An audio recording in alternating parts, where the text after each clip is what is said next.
Welcome back on capital news. चलिए देखते हैं दिल्ली की 25 फटाफट बड़ी खबरें। साथ ही डेली खबरों से अपडेट रहने के लिए चैनल को सब्सक्राइब करने के साथ वीडियो को लाइक करें। इस सीएम रेखा गुप्ता का बड़ा ऐलान, जल्द बनेगा ट्रांसजेंडर कल्याण बोर्ड, किन्नर समुदाय बनेगा आत्मनिर्भर। जी हां, मुख्यमंत्री रेखा गुप्ता ने घोषणा की है कि दिल्ली सरकार जल्द ही ट्रांसजेंडर कल्याण बोर्ड का गठन करेगी, जिसमें इस समुदाय के प्रतिनिधि और कार्यकारी सदस्य दोनों शामिल होंगे। इस बोर्ड से उनकी समस्याओं को समझकर उनके कल्याण के लिए योजनाएं बनाई जाएंगी। मुख्यमंत्री ने यह जानकारी नेशनल ट्रांसजेंडर अवार्ड्स कार्यक्रम में दी।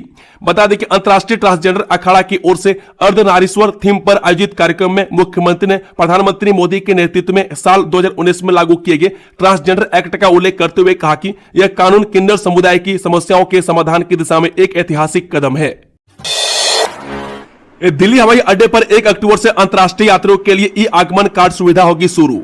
जी हां, यात्री अनुभव को बेहतर बनाने की दिशा में एक महत्वपूर्ण कदम उठाते हुए GMR एरो के नेतृत्व में दिल्ली अंतर्राष्ट्रीय हवाई अड्डा लिमिटेड ने आवर्जन ब्यूरो के साथ मिलकर 1 अक्टूबर से आने वाले अंतर्राष्ट्रीय यात्रियों के लिए ई आगमन कार्ड सेवा शुरू करने की घोषणा की है। देश में इस पहली पहल का उद्देश्य आगमन प्रक्रिया को सुव्यवस्थित करना, यात्रियों की सुविधा बढ़ाना और पर्यावरणीय प्रभाव को कम करना है।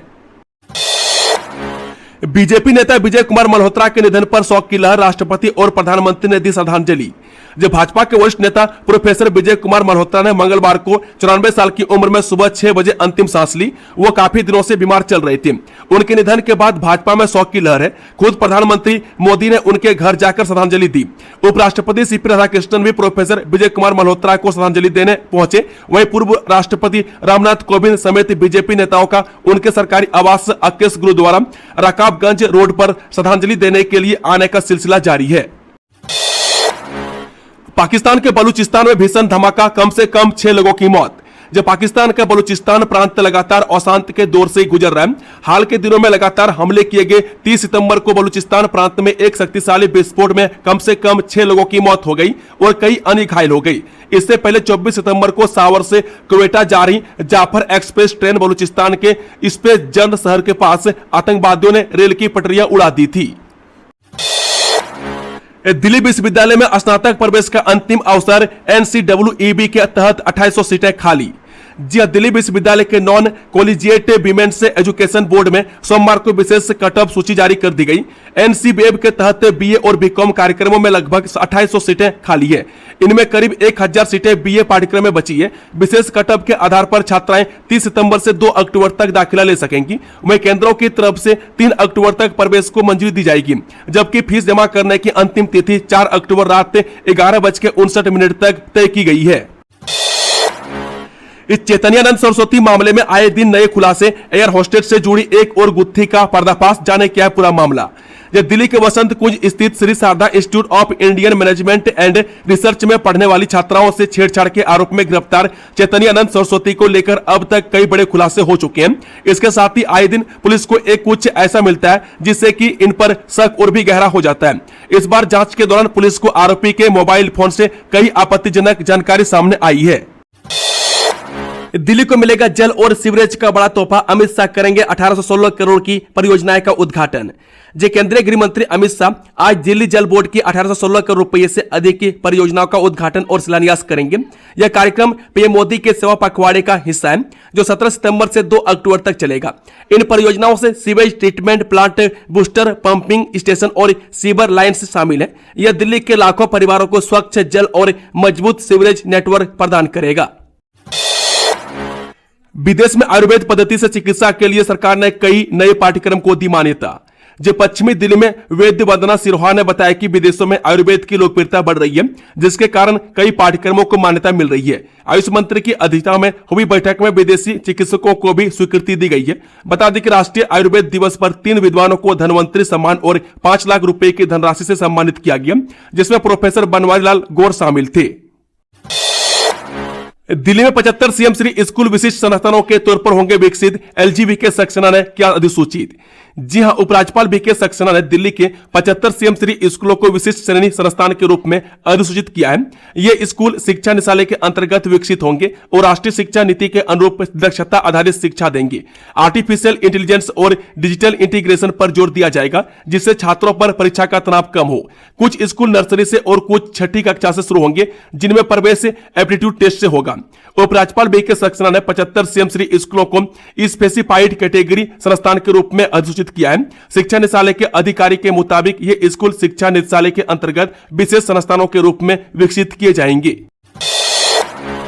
दिल्ली में 50,000 बुजुर्गों के लिए फिर शुरू होंगे नए वृद्धा पेंशन आवेदन, पोर्टल में हो रहा बदलाव। जे राजधानी दिल्ली में बुजुर्गों की पेंशन के लिए आवेदन का प्रयास कर रहे लोगों को अभी कुछ दिन और इंतजार करना पड़ सकता है।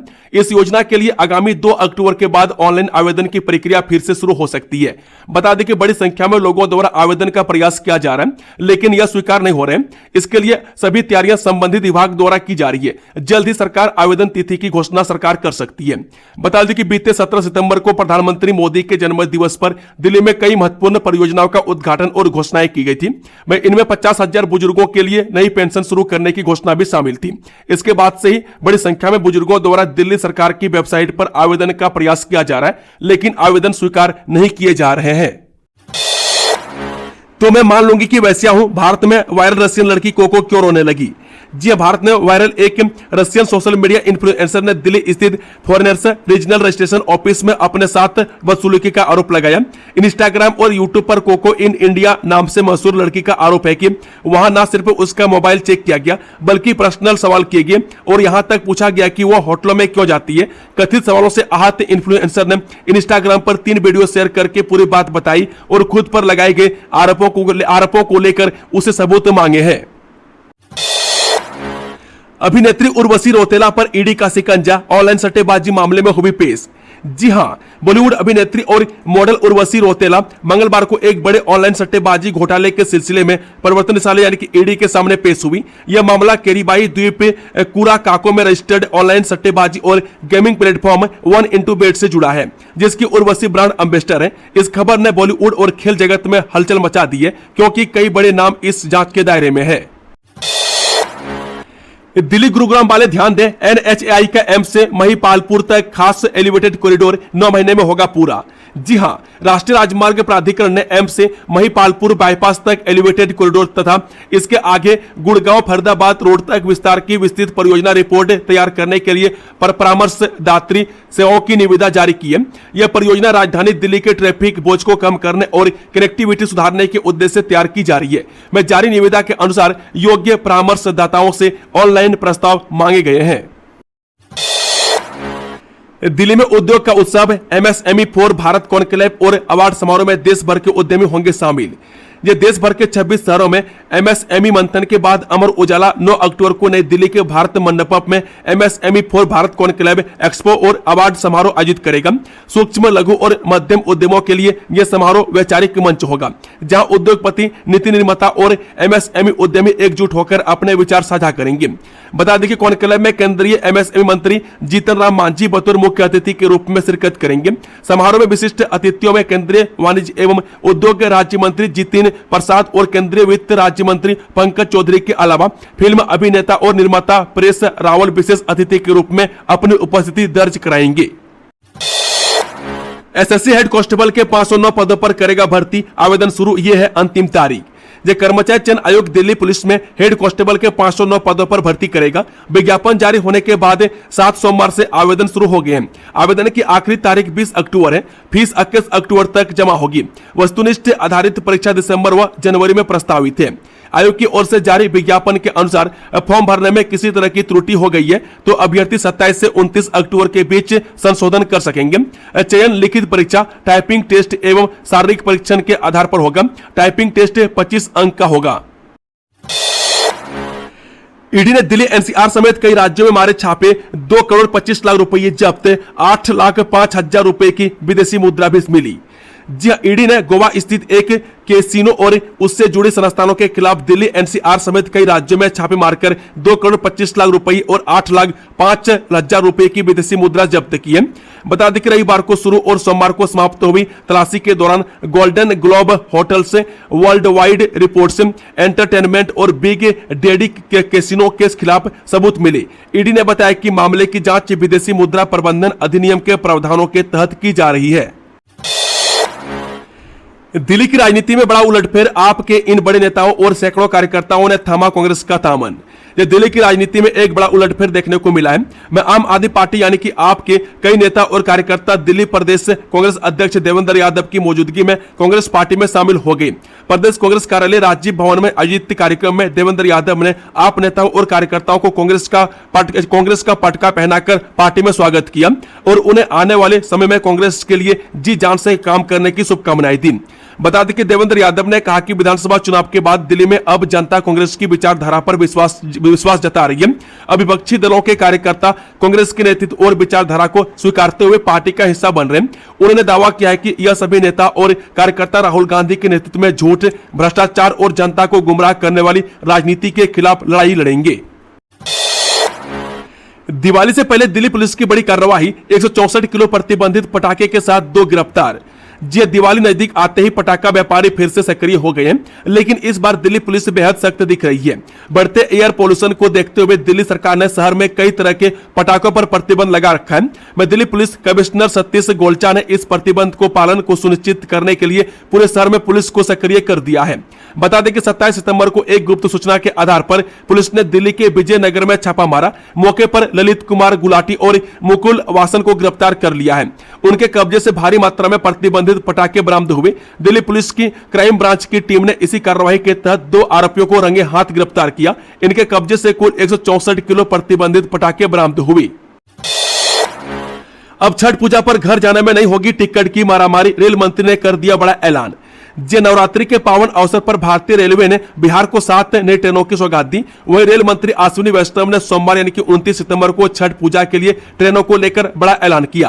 उन्होंने कहा कि छठ के लिए 12,000 स्पेशल ट्रेनें चलाई जाएंगी। इससे पहले वीडियो कॉन्फ्रेंसिंग के माध्यम से रेल मंत्री ने 3 अमृत भारती समेत 7 ट्रेनों को हरी झंडी दिखाई। इसमें मुजफ्फरपुर चारलापल्ली जंक्शन, दरभंगा मादार जंक्शन और Chapra Anand Vihar terminal 3 Amrit Bharat express train शामिल है। पूर्वी दिल्ली वालों को मिलेगी जाम से राहत, सांसद ने सीएम रेखा गुप्ता के सामने उठाया सड़क चौड़ीकरण का मामला। जे पूर्वी दिल्ली के सेवाधाम और जेल रोड के चौड़ीकरण की उम्मीद स्थानीय लोगों में जगी है। सांसद मनोज तिवारी ने सड़क चौड़ीकरण का मामला दिल्ली के सीएम और मंत्री के सामने उठाया। सकरी सड़क के कारण जाम से लोग परेशान हैं, जिससे उनका समय और ईंधन बर्बाद होता है। सांसद मनोज तिवारी ने जेल रोड के चौड़ीकरण के लिए प्रतिबद्धता जताई है, जिससे लाखों लोगों को फायदा मिलेगा। अभी तक नहीं है दिल्ली सरकार के पास अपना लोगो, सीएम रेखा गुप्ता ने गठित की विशेष समिति। जी हां, दिल्ली सरकार पहली बार दिल्ली राज्य का आधिकारिक लोगो बना रही है। इसके लिए आयोजित डिजाइन प्रतियोगिता में 1800 प्रविष्टियां प्राप्त हुई है। मुख्यमंत्री रेखा गुप्ता ने मूल्यांकन के लिए एक विशेषज्ञ समिति का गठन किया है। यह लोगो दिल्ली के इतिहास, संस्कृति, विकास और आधुनिक शासन का प्रतीक होगा। सरकार दिल्ली की विशिष्ट पहचान को स्थापित करना चाहती है। दिल्ली के शास्त्री भवन में बंदर के हमले से घबराए सरकारी अधिकारी 7वीं मंजिल से गिरे, जांच में जुटी पुलिस। दिल्ली के शास्त्री भवन में एक सरकारी अधिकारी पर बंदर ने हमला किया, जिससे वह 7वीं मंजिल से गिर गए। अधिकारी दीपक खोड़ा गंभीर रूप से घायल हो गए और उन्हें अस्पताल में भर्ती कराया गया। पुलिस मामले की जांच कर रही है और सीसीटीवी फुटेज खंगाल रही है। बंदरों के आतंक को लेकर पहले भी शिकायतें आई है। आनंद फानंद में सहकर्मियों ने उन्हें RML अस्पताल पहुंचाया, जहां डॉक्टर ने बताया कि उनके हाथ में फ्रैक्चर है और शरीर के कई हिस्सों में चोटें आई है। फिलहाल उनकी हालत स्थिर बताई जा रही है। दिल्ली एनसीआर में बदला मौसम का मिजाज, झील बनी गुरुग्राम की सड़कें और बढ़ गई लोगों की टेंशन। जब दिल्ली एनसीआर में भीषण गर्मी से जूझ रहे लोगों को आज थोड़ी राहत मिली। अचानक मौसम में बदलाव आया और कई इलाकों में हल्की बारिश हुई, जिससे तापमान में गिरावट दर्ज की गई। पूर्वी दिल्ली के जाफराबाद इलाके में भी हल्की वर्षा हुई, जिससे लोगों ने गर्मी से राहत महसूस की। मौसम विभाग ने आने वाले दिनों में भी राहत की संभावना जताई है।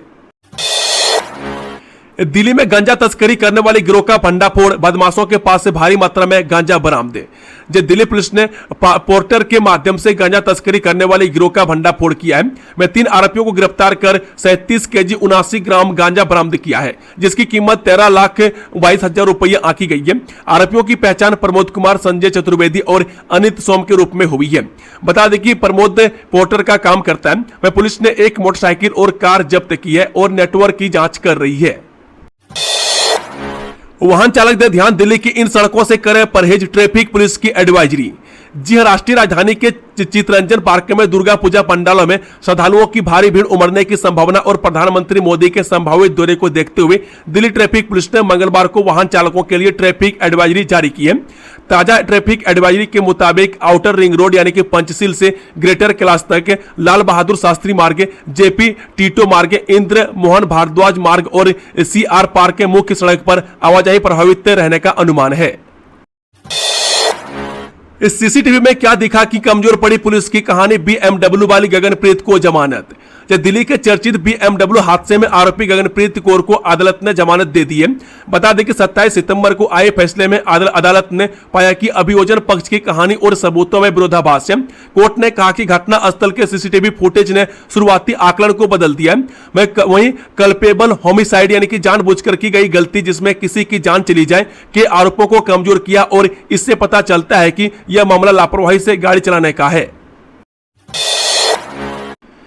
5 करोड़ देने की करो तैयारी या फिर मरने के लिए हो जाओ तैयार, जानिए किसने दी रौनक खत्री को जान से मारने की धमकी।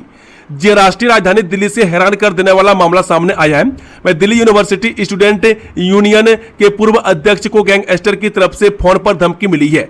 दिल्ली यूनिवर्सिटी के पूर्व प्रेसिडेंट रौनक खत्री को जान से मारने की धमकी मिली है। यह धमकी व्हाट्सएप कॉल और चैट के माध्यम से मिली है। बता दें कि एनएसयूआई नेता रौनक खत्री को अज्ञात नंबर से धमकी भरा व्हाट्सएप पर मैसेज आया। इसमें कहा गया है कि 5 करोड़ दो वरना गोली मार देंगे। इस पूरे मामले की जांच में पुलिस की टीम जुट गई है। दिल्ली में यमुना के दोनों किनारों पर फिर होगी छठ पूजा, सरकार करेगी पूरी व्यवस्था, सीएम रेखा गुप्ता ने की घोषणा। जो दिल्ली की सीएम रेखा गुप्ता ने छठ महापर्व के लिए घोषणा की है। इस बार यमुना के दोनों किनारों पर छठ पूजा होगी। दिल्ली सरकार पूजा की सारी व्यवस्था करेगी। यमुना के अलावा दिल्ली में जहां जहां छठ पूजा का आयोजन होगा, दिल्ली सरकार वहां की पूरी व्यवस्था की निगरानी करेगी। बता दें कि सोमवार को मुख्यमंत्री रेखा गुप्ता ने घोषणा की है। मुख्यमंत्री ने कहा कि आस्था, प्रकृति और भावनाओं से जुड़े इस पर्व को सुरक्षित, स्वच्छ और सुव्यवस्थित ढंग से मनाना हमारी सरकार की प्राथमिकता है। मैच लाइव था वरना पाकिस्तान खुद को विजेता घोषित कर देता, किरण रिजिजू ने कसा तंज। जब भारत ने पाकिस्तान के खिलाफ रविवार को दुबई में एशिया कप 2025 का खिताब मुकाबला अपने नाम किया। इस हाई वोल्टेज मुकाबले को लेकर केंद्रीय मंत्री किरण रिजिजू ने पाकिस्तानी टीम पर तंज कसा है। किरण रिजिजू ने सोमवार को सोशल मीडिया प्लेटफॉर्म एक्स पर एक तस्वीर साझा की थी, जिसमें एक तरफ बुमराह की गेंद पर हासिल रऊफ क्लीन बोल्ड होते नजर आ रहे हैं, वहीं दूसरी ओर जसप्रीत बुमराह प्लेन क्रेश वाला एक्शन करते नजर आए। इस तस्वीर के कैप्शन में किरण रिजिजू ने बुमराह को बधाई देते हुए लिखा, पाकिस्तान को हराना ही था और भारत हमेशा चैंपियन रहेगा। रामलीला में एआई टेक्निक की एंट्री, इफेक्ट के साथ राम सेतु निर्माण का भव्य मंचन, भाव विभोर हुए दर्शक। जो ऐतिहासिक लाल किला मैदान में आयोजित विश्वविख्यात लवकुश रामलीला में सोमवार को 8वें दिन लीला ग्राउंड में राम भक्तों का उत्साह चरम पर नजर आया। जब गणेश पूजन के बाद लीला मंचन शुरू हुआ, तब तक ग्राउंड रामलीला को देखने आए दर्शकों से भर चुका था। कमेटी के प्रेसिडेंट अर्जुन कुमार ने बताया कि ग्राउंड में बैठे राम भक्त उस दौरान हैरान रह गए जब महाबली हनुमान जी का किरदार निभा रहे फिल्म स्टार मल्हार पांड्या अपने हाथों में विशाल संजीवनी बूटी लेकर वापस आए। दोस्तों, खबरों का सिलसिला समाप्त होता है। अगर जानकारी पसंद आई तो वीडियो को लाइक, शेयर, चैनल को सब्सक्राइब जरूर से जरूर कर लें। Thank you, all the best. जय हिंद, जय भारत।